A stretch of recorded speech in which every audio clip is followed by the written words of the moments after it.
సికింద్రాబాద్ సృష్టి ఫెర్టిలిటీ కేసులో ట్విస్ట్ల మీద ట్విస్టులు చోటు చేసుకుంటున్నాయి. సరోగసి పేరుతో డాక్టర్ నమ్రత అక్రమాలు చేసినట్లు తెలుస్తోంది. అయితే రాజస్థాన్కు చెందిన దంపతులు పోలీసులకు ఫిర్యాదు చేయడంతో సృష్టి ఫెర్టిలిటీ మోసాలు వెలుగులోకి వచ్చాయి. రాజస్థాన్కు చెందిన దంపతులు సంతానలేమితనంతో బాధపడుతున్నారు. ఈ క్రమంలో 3 ఏళ్ల క్రితం సికింద్రాబాద్ రెజిమెంటల్ బజార్లోని యూనివర్సల్ సృష్టి ఫెర్టిలిటీ కేంద్రాన్ని సంప్రదించగా సరోగసి ద్వారా పిల్లలకు అవకాశం ఉందని నిర్వాహకురాలైన డాక్టర్ నమ్రత వారికి చెప్పారు. 30 లక్షల్లో ఈ ప్రక్రియ పూర్తవుతుందని చెప్పడంతో గతేడాది ఆగస్టులో మొత్తం డబ్బును చెల్లించారు. అయితే బిడ్డ పుట్టిన తర్వాత DNA నమూనాలు సేకరించి తమ నమూనాలతో పోల్చాలని దంపతులు షరతు విధించారు.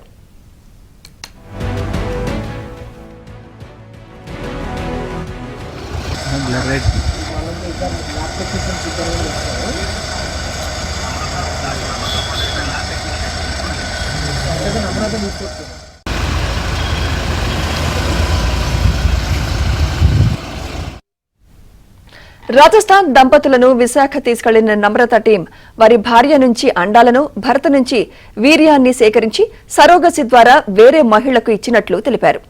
ఈ ఏడాది బిడ్డ జన్మించడంతో రాజస్థాన్ దంపతులకు అందించారు. షరతు ప్రకారం DNA పరీక్షలు చేయించాలని భార్యాభర్తలు నమ్రతను కోరగా ఆమె తరచూ వాయిదా వేసింది. పలుమార్లు నమ్రతకు ఫోన్ చేసినా సరే స్పందించకపోవడంతో ఢిల్లీలో DNA పరీక్షలు చేయించారు. తల్లిదండ్రుల DNAతో బిడ్డ DNA సరిపోలలేదు. జూన్ 2వ వారంలో వైద్యురాలిని సంప్రదించి బిడ్డ తమకు జన్మించలేదని, జన్మనిచ్చిన తల్లిదండ్రులకు ఇవ్వాలని రాజస్థాన్ దంపతులు చెప్పారు. తప్పును అంగీకరించిన వైద్యురాలు సమస్యను పరిష్కరించేందుకు సమయం ఇవ్వాలని అడిగింది. కానీ ఆ తర్వాత నుంచి ఆచూకీ లేకుండా పోవడంతో తాము మోసపోయామని గుర్తించి గోపాలపురం పోలీసులకు ఫిర్యాదు చేశారు. దీంతో వారిపై పోలీసులు కేసు నమోదు చేశారు.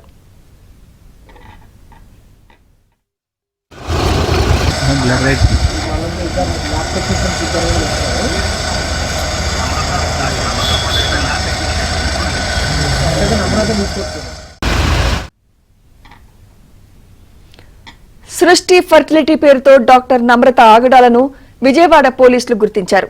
నమ్రత లైసెన్స్ రద్దవడంతో డాక్టర్ కరుణ ఆధ్వర్యంలో విజయవాడ ఫెర్టిలిటీ సెంటర్ నిర్వహిస్తున్నట్లు పోలీసులు చెబుతున్నారు. విజయవాడలో 3 డాక్టర్ల ద్వారా కార్యకలాపాలు నిర్వహిస్తున్నారన్నారు. డాక్టర్ సోనాలి ఆధ్వర్యంలో పేషెంట్స్ కు చికిత్స అందిస్తున్నారని, ఆసుపత్రికి ఎలాంటి అనుమతులున్నాయో పరిశీలన చేస్తున్నామన్నారు. నిబంధనలకు విరుద్ధంగా ఆసుపత్రి నడిపితే మూసివేస్తామని విజయవాడ పోలీసులు హెచ్చరిస్తున్నారు. మన విజయవాడలో కూడా సృష్టి యూనివర్సల్ సృష్టి హాస్పిటల్ ఉంది. మాచవరం యూనివర్సిటీలో 5 రోడ్లో. ఇక్కడ మనకి ఇంతకుముందు ప్రీవియస్గా ఉండే, ఇప్పుడు ప్రజెంట్ అయితే మనకి ఇక్కడ ఎలాంటి కంప్లైంట్లు. హైదరాబాద్లో ఒక కేసు రిజిస్టర్ అయిందని చెప్పేసి హైదరాబాద్ నుంచి ఆ డాక్టర్ నమ్రత అనే ఆవిడ కోసం ఇక్కడ విజయవాడ లిమిట్స్లో, పడమట లిమిట్స్లో ఉందని చెప్పేసి నిన్న మన హైదరాబాద్ పోలీసులు పడమట సిఐ గారికి చెప్పడంతో అక్కడ వాళ్ళకి ఏరియా లొకేషన్ తెలియకపోవడంతో ఆ పడమట పోలీసులు సాయం కోరటం జరిగింది. దాని మీదట వచ్చి ఆ లొకేషన్ ప్రకారం అమ్మాయిని ట్రేస్ చేయడం జరిగింది. దాని మీదట హైదరాబాద్ సిటీ పోలీసులు ఈ డాక్టర్ నమ్రతని తీసుకెళ్ళడం జరిగింది.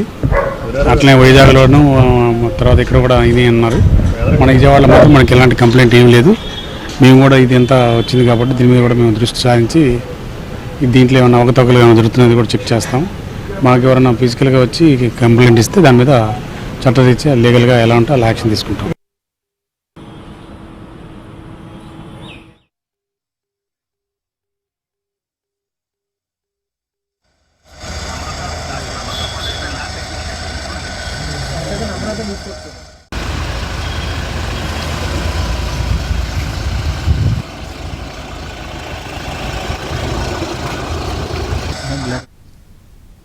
విశాఖలో సృష్టి సెంటర్ అక్రమాలపై మరింత సమాచారం మా ప్రతినిధి నాయుడు అందిస్తారు.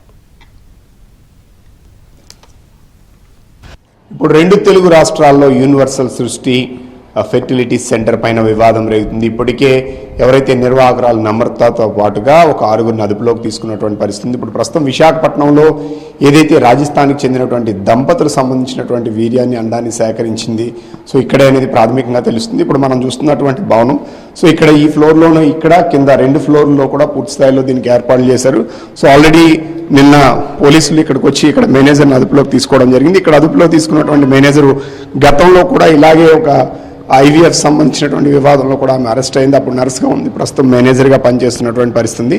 సో ఇప్పుడు మనకు కనిపిస్తున్నటువంటి ఇవన్నీ కూడా ఇక్కడ రూమ్స్గానే ఏర్పాటు చేసి ఇక్కడికి వచ్చే వాళ్ళందరికీ కూడా పూర్తి స్థాయిలో టెస్టులు కానీ ఇవి నిర్వహించి ఐవీఎఫ్ చేస్తున్నారు. అయితే ఇప్పుడు నమ్రత ఏదైతే రాజస్థాన్కి చెందినటువంటి దంపతులకు సో ఐవీఎఫ్తో పాటుగా పూర్తి స్థాయిలో సరోగసీ విధానంలో పిల్లల్ని కనడానికి ఆస్కారం ఉంది కాబట్టి సో ఆ విధంగా చేస్తానని చెప్పి ఆమె చెప్పడం జరిగింది.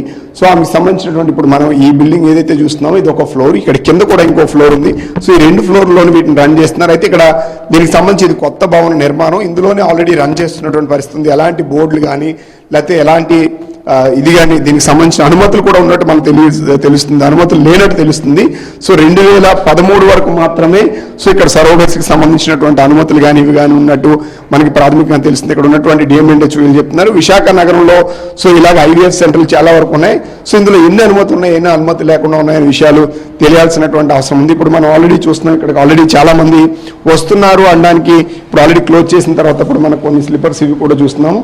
సో ఇక్కడికి సరోగసీ ద్వారా అంటే ఒక మహిళను తీసుకొచ్చి ఆ మహిళ గర్భంలో వీర్యాన్ని, రాజస్థాన్ చెందినటువంటి దంపతుల వీర్యాన్ని అలాగే అన్నాన్ని రెండింటిని పెట్టి సో ఆ గర్భంలో బిడ్డనిచ్చి గత జూన్లోనే ఆ మగబిడ్డకి జన్మనివ్వడం జరిగింది. అయితే అప్పటి నుంచి బిడ్డ కొంత నలతగా ఉండడం, సో దీంతో ఎవరైతే దంపతులు ఉన్నారో ఆ దంపతులు ఇద్దరు కూడా నమ్రతను అడగడం జరిగింది, ఏం జరిగింది అసలు ఈ బిడ్డ మా బిడ్డ కాదా, సో మాకు DNA టెస్ట్ చేయాలని చెప్పి గత కొన్ని రోజులుగా చెప్పడంతో సో ఆవిడని అవాయిడ్ చేస్తూ వస్తున్నటువంటి నేపథ్యంలో ఆ దంపతుల్ని వాళ్ళిద్దరూ కూడా సికింద్రాబాద్ గోపాల్పురం పోలీస్ స్టేషన్లో ఫిర్యాదు చేయడం జరిగింది. మరోవైపు ఆ బిడ్డని ఢిల్లీలో DNA టెస్ట్ చేస్తే వాళ్ళ బిడ్డ కాదు అనే విషయం కన్ఫర్మ్ చేసుకున్న తర్వాత ఈ ఫిర్యాదు చేసినట్టు మనకు తెలుస్తుంది. సో తప్పు జరిగినట్టు కూడా నమ్రత అంగీకరించినట్టు మనకు తెలుస్తుంది. ప్రస్తుతం ఆమెతో పాటు మిగతా 6 మీద కేసులు నమోదు చేసి వాళ్ళందరినీ కూడా అరెస్ట్ చేయడం జరిగింది. సో ఓవరాల్గా చూసుకుంటే ఈ యూనివర్సల్ సృష్టి దీనికి సంబంధించినంత వరకు పూర్తి స్థాయి అనుమతులు అనేవి ఉన్నాయా లేవని చూడాలి. ఇక్కడైతే మాత్రం అనుమతులు లేవనేది మాత్రం స్పష్టంగా తెలుస్తుంది. మరోవైపు వాళ్ళ బిడ్డను కాని బిడ్డని వేరొకరి బిడ్డని అప్పగించి వాళ్ళ బిడ్డ అని చెప్పడంతో అక్కడ ఉన్నటువంటి దంపతులు ఆగ్రహం వ్యక్తం చేయడంతో పాటు పోలీసులకు ఫిర్యాదు చేశారు. సో ఈ మీద చర్యలు తీసుకోవాలి అంటే ఇలాంటి టెస్ట్ ట్యూబ్ బేబీ సెంటర్స్ ఏవైతే ఉన్నాయో అనుమతులు లేకుండా రన్ చేస్తున్న వారి మీద కఠినమైన చర్యలు తీసుకోవాలి. సో పిల్లలు లేని వాళ్ళు, ఇబ్బందులు పడుతున్న వాళ్ళని క్యాష్ చేసుకోవడానికి ఇలాంటి సెంటర్లు పూర్తిస్థాయి సృష్టించి సో వాళ్ళ బిడ్డ కాని వాళ్ళని బిడ్డలుగా ఇస్తున్నటువంటి పరిస్థితి అయితే కనిపిస్తుంది. కాబట్టి వీళ్ళ మీద కఠిన చర్యలు తీసుకోవాలని ప్రతి ఒక్కరు డిమాండ్ చేస్తున్నటువంటి పరిస్థితి కనిపిస్తుంది. Video journalist Santosh Naidu, Visakha.